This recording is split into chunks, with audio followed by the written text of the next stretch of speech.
Please be seated.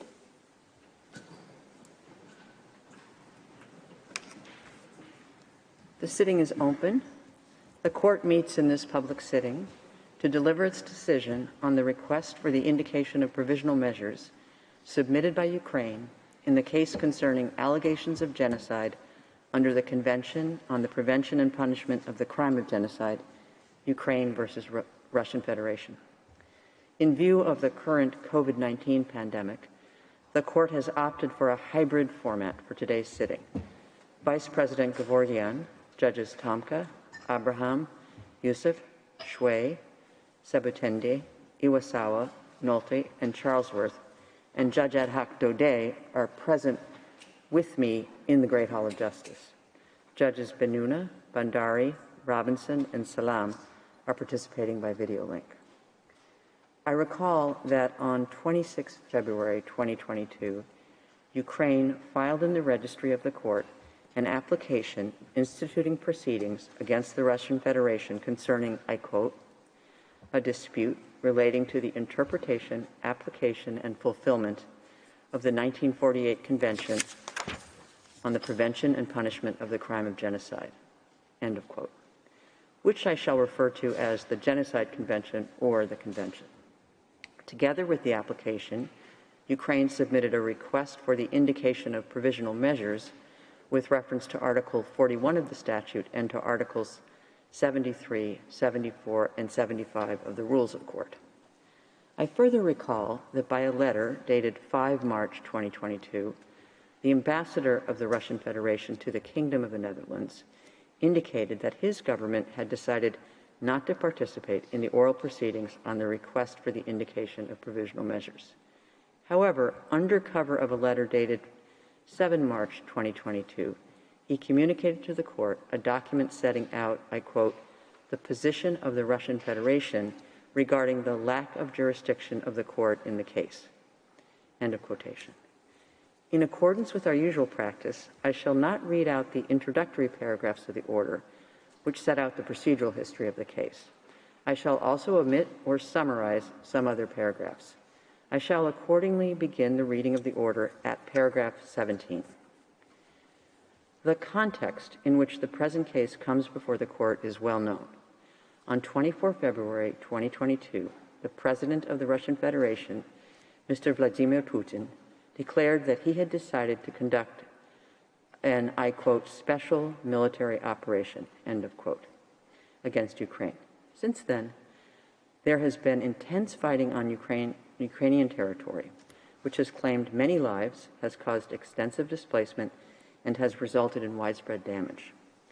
The court is acutely aware of the extent of the human tragedy that is taking place in Ukraine and is deeply concerned about the continuing loss of life and human suffering.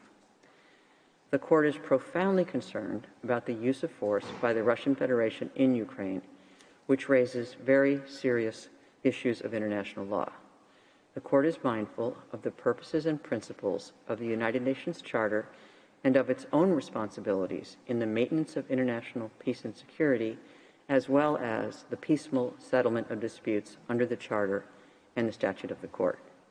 It deems it necessary to emphasize that all states must act in conformity with their obligations under the United Nations Charter and other rules of international law, including international humanitarian law. The ongoing conflict between the parties has been addressed in the framework of several international institutions. The General Assembly of the United Nations adopted a resolution referring to many aspects of the conflict on 2 March 2022. The present case before the court, however, is limited in scope, as Ukraine has instituted these proceedings only under the Genocide Convention. The court wishes to express its regret at the decision taken by the Russian Federation not to participate in the oral proceedings on the request for indication of provisional measures. The non-appearance of a party has a negative impact on the sound administration of justice, as it deprives the court of assistance that a party could have provided to it. Nevertheless, the court must proceed in the discharge of its judicial function at any phase of the case. Though formally absent from the proceedings, non-appearing parties sometimes submit to the court letters and documents in ways and by means not contemplated by its rules. It is valuable for the court to know the views of both parties in whatever form those views may have been expressed. The court will therefore take account of the document communicated by the Russian Federation on 7 March 2022 to the extent that it finds this appropriate in discharging its duties. The court recalls that the non-appearance of one of the states concerned cannot in itself constitute an obstacle to the indication of provisional measures. It emphasizes that the non-participation of a party in the proceedings at any stage of the case cannot, in any circumstances, affect the validity of its decision. Should the present case extend beyond the current phase, the Russian Federation, which remains a party to the case, will be able, if it so wishes, to appear before the court to present its arguments. The court may indicate provisional measures only if the provisions relied on by the applicant appear prima facie to afford a basis on which its jurisdiction could be founded, but it need not satisfy itself in a definitive manner that it has jurisdiction as regards the merits of the case. In the present case, Ukraine seeks to found the jurisdiction of the court on Article 36, Paragraph 1 of the Statute of the Court, and on Article 9 of the Genocide Convention. The court must therefore first determine whether those provisions prima facie confer upon it jurisdiction to rule on the merits of the case, enabling it, if the other necessary conditions are fulfilled, to indicate provisional measures. Article 9 of the Genocide Convention reads as follows, I quote, "Disputes between the contracting parties relating to the interpretation, application, or fulfillment of the present convention, including those relating to the responsibility of a state for genocide or for any of the other acts enumerated in Article 3, shall be submitted to the International Court of Justice at the request of any of the parties to the dispute." Ukraine and the Russian Federation are both parties to the Genocide Convention. Neither of them maintains a reservation to Article 9. Article 9 of the Genocide Convention makes the court's jurisdiction conditional on the existence of a dispute relating to the interpretation, application, or fulfillment of the Convention. According to the established case law of the court, a dispute is a disagreement on a point of law or fact, a conflict of legal views or interests between parties. In order for a dispute to exist, it must be shown that the claim of one party is positively opposed by the other. The two sides must hold clearly opposite views concerning the question of the performance or non-performance of certain international obligations. To determine whether a dispute exists in a present case, the court cannot limit itself to noting that one of the parties maintains that the convention applies while the other denies it. Since Ukraine has invoked as the basis of the court's jurisdiction the compromissory clause in an international convention, the court must ascertain at the present stage of the proceedings whether it appears that the acts complained of by the applicant are capable of falling within the scope of that convention, ration materiae. Ukraine contends that a dispute exists between it and the Russian Federation relating to the interpretation, application, or fulfillment of the Genocide Convention. It maintains that the parties disagree on whether genocide, as defined in Article 2 of the Convention, has occurred or is occurring in the Luhansk and Donetsk oblasts of Ukraine, and whether Ukraine has committed genocide. It further argues that the dispute concerns the question whether, as a consequence of the Russian Federation's unilateral assertion that genocide is occurring, the Russian Federation has a lawful basis to take military action in and against Ukraine to prevent and punish genocide, pursuant to Article 1 of the Genocide Convention. The Russian Federation, for its part, states that, in reality, its, I quote, special military operation, end of quote, on the territory of Ukraine is based on Article 51 of the United Nations Charter, and that the Convention cannot provide a legal basis for a military operation which is beyond the scope of the Convention. The Russian Federation therefore concludes that Ukraine's application and request manifestly fall beyond the scope of the Convention and thus the jurisdiction of the court. It asks the court to remove the case from its list.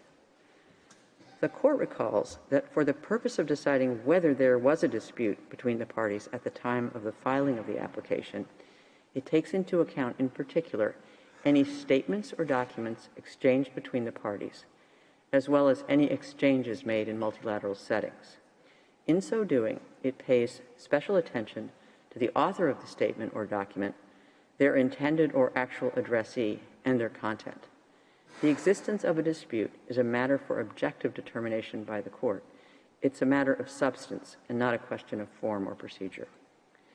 The court observes that since 2014, various state organs and senior representatives of the Russian Federation have referred in official statements to the commission of acts of genocide by Ukraine in the Luhansk and Donetsk regions. The court observes, in particular, that the investigative committee of the Russian Federation, an official state organ, has, since 2014, instituted criminal proceedings against high-ranking Ukrainian officials regarding the alleged commission of acts of genocide against the Russian-speaking population living in the above-mentioned regions.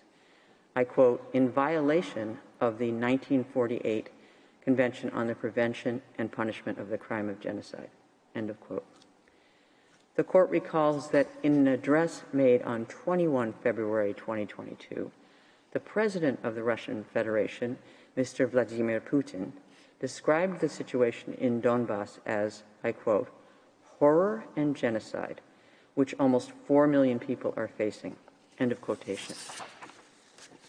By a letter dated 24 February 2022, the permanent representative of the Russian Federation to the United Nations requested the Secretary General to circulate as a document of the Security Council the, I quote, text of the address of President of the Russian Federation, Vladimir Putin, to the citizens of Russia, informing them of the measures taken in accordance with Article 51 of the Charter of the United Nations in exercise of the right of self-defense, end of quotation.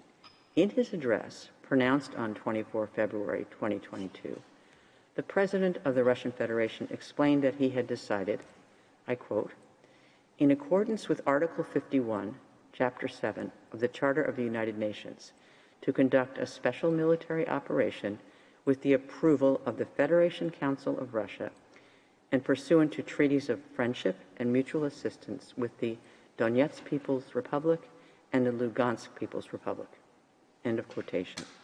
He specified that the purpose of the special operation was, I quote, to protect people who have been subjected to abuse and genocide by the Kiev regime for 8 years, end of quotation.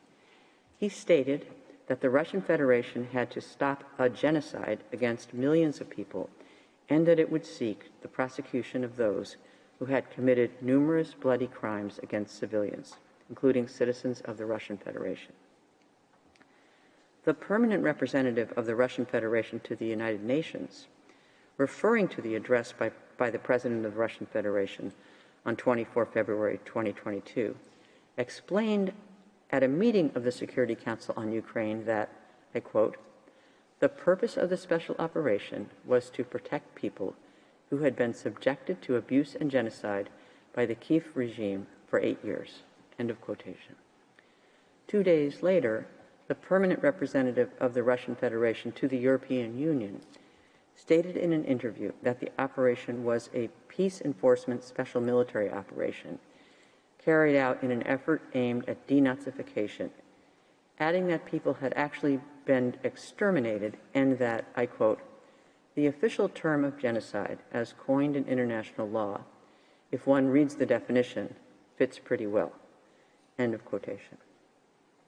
In response to the Russian Federation's allegations and its military actions, the Ministry of Foreign Affairs of Ukraine issued a statement on 26 February 2022, stating that Ukraine, I quote, strongly denies Russia's allegations of genocide and disputes any attempt to use such manipulative allegations as an excuse for Russia's unlawful aggression, end of quotation.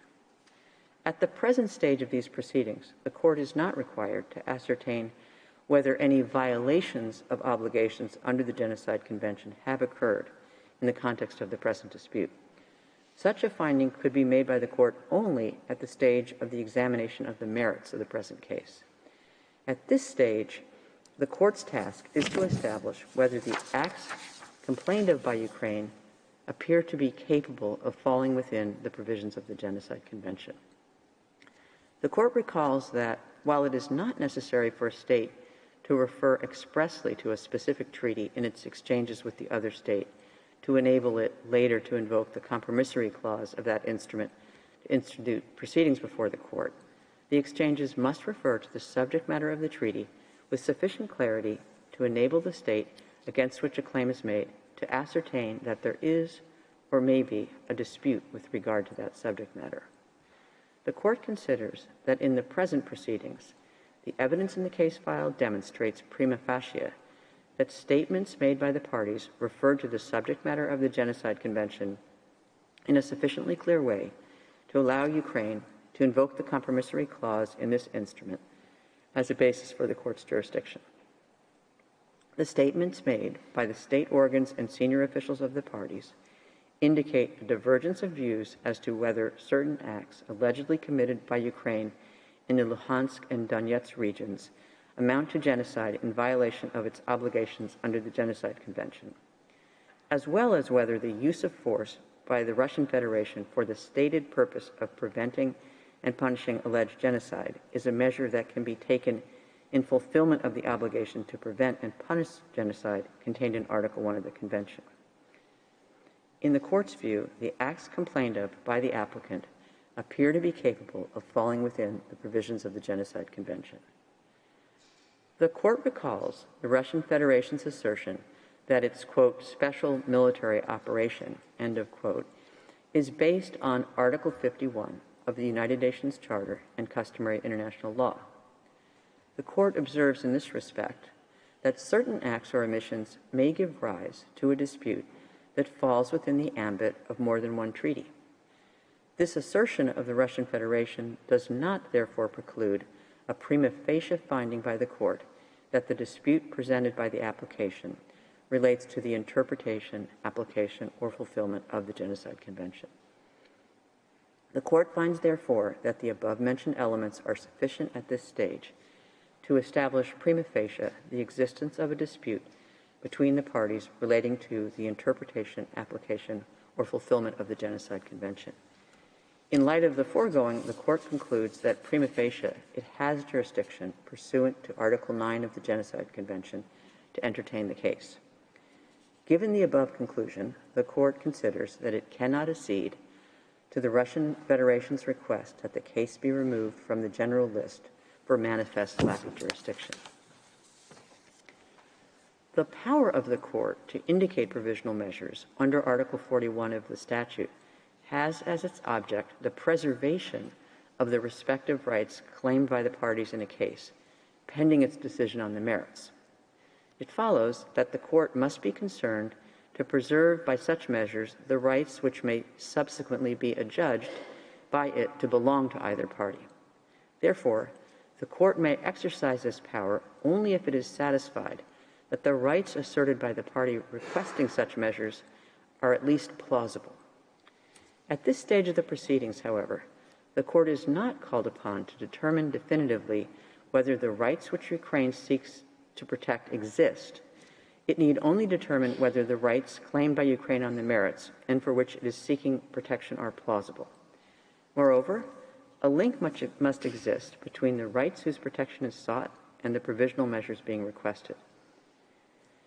In the present proceedings, Ukraine argues that it seeks provisional measures to protect its rights, I quote, not to be subject to a false claim of genocide and not to be subjected to another state's military operations on its territory based on a brazen abuse of Article 1 of the Genocide Convention, end of quotation. Ukraine contends that it has a right to demand good faith performance of obligations under the Genocide Convention by the Russian Federation in accordance with the object and purpose of the Convention. It states that the Russian Federation has abused and misused the rights and duties stipulated in the Convention, and that the, quote, special military operation, close quote, of the respondent is an aggression undertaken under the guise of the duty to prevent and punish genocide, enshrined in Articles 1 and 4 of the Convention, and that it frustrates the object and purpose of the Convention. The Court observes that, in accordance with Article 1 of the Convention, all parties thereto have undertaken to prevent and to punish the crime of genocide. Article 1 does not specify the kinds of measures that a contracting party may take to fulfill this obligation. However, the contracting parties must implement this obligation in good faith, taking into account other parts of the Convention, in particular Articles 8 and 9, as well as its preamble. Pursuant to Article 8 of the Convention, a contracting party that considers that genocide is taking place in the territory of another contracting party may call upon the competent organs of the United Nations to take such action under the Charter of the United Nations as they consider appropriate for the prevention and suppression of acts of genocide or of any of the other acts enumerated in Article 3. In addition, pursuant to Article 9, such a contracting party may submit to the Court a dispute relating to the interpretation, application, or fulfillment of the Convention. A contracting party may resort to other means of fulfilling its obligation to prevent and punish genocide that it believes to have been committed by another contracting party, such as bilateral engagements or exchanges within a regional organization. However, the Court emphasizes that in discharging its duty to prevent genocide, every state may only act within the limits permitted by international law, as was stated in a previous case brought under the Convention. The acts undertaken by the contracting parties to prevent and punish genocide must be in conformity with the spirit and aims of the United Nations, as set out in Article 1 of the United Nations Charter. The Court can only take a decision on an applicant's claims if the case proceeds to the merits. At the present stage of the proceedings, it suffices to observe that the Court is not in the possession of evidence substantiating the allegation of the Russian Federation that genocide has been committed on Ukrainian territory. Moreover, it is doubtful that the Convention, in light of its object and purpose, authorizes a contracting party's unilateral use of force in the territory of another state for the purpose of preventing or punishing an alleged genocide. Under these circumstances, the Court considers that Ukraine has a plausible right not to be subjected to military operations by the Russian Federation for the purpose of preventing and punishing an alleged genocide in the territory of Ukraine. The Court now turns to the condition of the link between the rights claimed by Ukraine and the provisional measures requested. The Court has already found that Ukraine is asserting a right that is plausible under the Genocide Convention. The Court considers that by their very nature, the first two provisional measures sought by Ukraine are aimed at preserving the rights of Ukraine that the Court has found to be plausible. As to the third and fourth provisional measures requested by Ukraine, the question of their link with that plausible right does not arise, insofar as such measures would be directed at preventing any action which may aggravate or extend the existing dispute or render it more difficult to resolve, and at providing information on the compliance with any specific provisional measure indicated by the Court. The Court concludes, therefore, that a link exists between the right of Ukraine that the Court has found to be plausible and the requested provisional measures. The Court, pursuant to Article 41 of its statute, has the power to indicate provisional measures when irreparable prejudice could be caused to rights which are the subject of judicial proceedings, or when the alleged disregard of such rights may entail irreparable consequences. However, the power of the Court to indicate provisional measures will be exercised only if there is urgency, in the sense that there is a real and imminent risk that irreparable prejudice will be caused to the rights claimed before the Court gives its final decision. The condition of urgency is met when the acts susceptible of causing irreparable prejudice can occur at any moment before the Court makes a final decision in the case. The Court must therefore consider whether such a risk exists at this stage of the proceedings. The Court is not called upon, for the purpose of its decision on the request for indication of provisional measures, to establish the existence of breaches of obligations under the Genocide Convention, but to determine whether the circumstances require the indication of provisional measures for the protection of the right found to be plausible. It cannot at this stage make definitive findings of fact, and the right of each party to submit arguments in respect of the merits remains unaffected by the Court's decision on the request for the indication of provisional measures. Having previously determined that Ukraine can plausibly assert a right under the Genocide Convention, and that there is a link between this right and the provisional measures requested, the Court now considers whether irreparable prejudice could be caused to this right and whether there is urgency, in the sense that there is a real and imminent risk that irreparable prejudice will be caused to this right before the Court gives its final decision. The Court considers that the right of Ukraine that it has found to be plausible is of such a nature that prejudice to it is capable of causing irreparable harm. Indeed, any military operation, in particular one on the scale carried out by the Russian Federation on the territory of Ukraine, inevitably causes loss of life, mental and bodily harm, and damage to property and the environment. The Court considers that the civilian population affected by the present conflict is extremely vulnerable. The, quote, special military operation, end of quote, being conducted by the Russian Federation has resulted in numerous civilian deaths and injuries. It has also caused significant material damage, including the destruction of buildings and infrastructure. Attacks are ongoing and are creating increasingly difficult living conditions for the civilian population. Many persons have no access to the most basic foodstuffs, potable water, electricity, essential medicines, or heating. A very large number of people are attempting to flee from the most affected cities under extremely insecure conditions.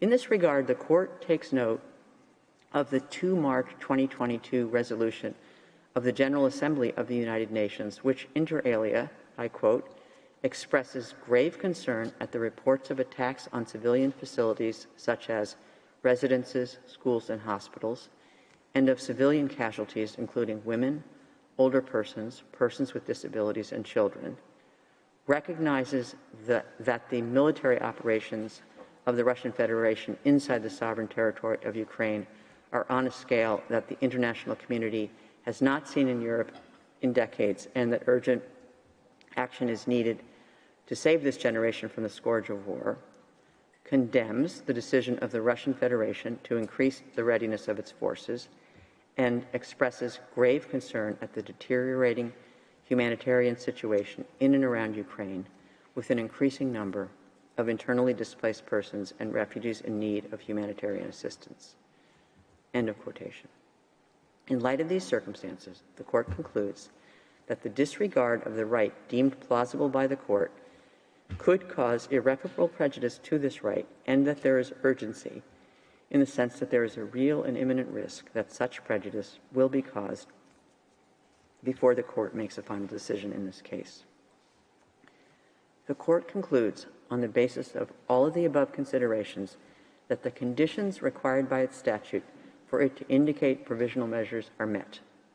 It is therefore necessary, pending its final decision, for the Court to indicate certain measures in order to protect the right of Ukraine that the Court has found to be plausible. The Court recalls that it has the power under its statute, when a request for provisional measures has been made, to indicate measures that are in whole or in part other than those requested. Article 75, paragraph 2 of the Rules of Court specifically refers to this power of the Court. The Court has already exercised this power on several occasions in the past. In the present case, having considered the terms of the provisional measures requested by Ukraine and the circumstances of the case, the Court finds that the measures to be indicated need not be identical to those requested. The Court considers that, with regard to the situation described above, the Russian Federation must, pending the final decision in the case, suspend the military operations that it commenced on 24 February 2022 in the territory of Ukraine. In addition, recalling the statement of the permanent representative of the Russian Federation to the United Nations that the, I quote, Donetsk People's Republic and the Lugansk People's Republic, end of quotation, had turned to the Russian Federation with a request to grant military support, the Court considers that the Russian Federation must also ensure that any military or irregular armed units which may be directed or supported by it, as well as any organizations and persons which may be subject to its control and direction, take no steps in furtherance of those military operations. The court recalls that Ukraine also requested it to indicate measures aimed at ensuring the non-aggravation of the dispute with the Russian Federation. When it indicates provisional measures for the purpose of preserving specific rights, the court may also indicate provisional measures with a view to preventing the aggravation or extension of the dispute if it considers that those circumstances so require. In the present case, having considered all the circumstances, in addition to the specific measures it has decided to order, the court deems it necessary to indicate an additional measure directed at both parties and aimed at ensuring the non-aggravation of the dispute. The court further recalls that Ukraine requested it to indicate a provisional measure directing the Russian Federation to provide a report to the court on measures taken to implement the court's order on provisional measures 1 week after such order, and then on a regular basis to be fixed by the court. In the circumstances of the present case, however, the court declines to indicate such a measure. The court reaffirms that its orders on provisional measures under Article 41 of the statute have binding effect, and thus create international legal obligations for any party to whom the provisional measures are addressed. The court further reaffirms that the decision given in the present proceedings in no way prejudices the question of the jurisdiction of the court to deal with the merits of the case or any questions relating to the admissibility of the application or to the merits themselves. It leaves unaffected the right of the governments of Ukraine and of the Russian Federation to submit arguments in respect of those questions. For these reasons, the court indicates the following provisional measures. By 13 votes to 2, the Russian Federation shall immediately suspend the military operations that it commenced on 24 February 2022 in the territory of Ukraine. In favor, President Donahue, Judges Tomka, Abraham, Benuna, Yusuf, Sebutinde, Bandari, Robinson, Salam, Iwasawa, Nolte, Charlesworth, Judge Ad hoc Daudet. Against, Vice President Gevorgian, Judge Shui. By 13 votes to 2, the Russian Federation shall ensure that any military or irregular armed units which may be directed or supported by it, as well as any organizations and persons which may be subject to its control or direction, take no steps in furtherance of the military operations referred to in point 1 above. In favor, President Donahue, Judges Tomka, Abraham, Benuna, Yusuf, Sebutinde, Bandari, Robinson, Salam, Iwasawa, Nolte, Charlesworth, Judge Ad hoc Daudet. Against, Vice President Gevorgian, Judge Shui. 3. Unanimously, both parties shall refrain from any action which may aggravate or extend the dispute before the court or make it more difficult to resolve. I shall now call upon the registrar to read the operative part of the order in French. Par ces motifs, la Cour indique à titre provisoire les mesures conservatoires suivantes. 1. Par 13 voix contre 2. La Fédération de Russie doit suspendre immédiatement les opérations militaires qu'elle a commencées le 24 février 2022 sur le territoire de l'Ukraine. Pour Madame Donoghue, présidente, Messieurs Tomka, Abraham, Benuna, Youssouf, Madame Sebutinde, Messieurs Bandari, Robinson, Salam, Iwasawa, Nolte, Madame Charlesworth, juge, Monsieur Daudet, juge ad hoc. Contre, Monsieur Gevorgian, vice-président, Madame Chouet, juge. 2. Par 13 voix contre 2. La Fédération de Russie doit veiller à ce qu'aucune des unités militaires ou unités armées irrégulières qui pourraient relever de son autorité ou bénéficier de son appui, ni aucune organisation ou personne qui pourrait se trouver sous son contrôle ou sa direction ne commettent d'actes tendant à la poursuite des opérations militaires visées au point 1 ci-dessus. Pour Madame Donoyou, présidente, Messieurs Tomka, Abraham, Benouna, Youssouf, Madame Sebutinde, Messieurs Bandari, Robinson, Salam, Iwasawa, Nolte, Madame Charlesworth, juge, Monsieur Daudet, juge ad hoc. Contre, Monsieur Gevorgian, vice-président, Madame Chouet, juge. 3. À l'unanimité, les deux parties doivent s'abstenir de tout acte qui risquerait d'aggraver ou d'étendre le différend dont la Cour est saisie ou d'en rendre le règlement plus difficile. Vice President Gevorgian appends a declaration to the order of the court. Judges Benuna and Shui append declarations to the order of the court. Judge Robinson appends a separate opinion to the order of the court. Judge Nolte appends a declaration to the order of the court. Judge ad hoc Daudet appends a declaration to the order of the court. The text of the order is available from today in typescript. It will be available shortly on the court's website. The printed text will be available in due course.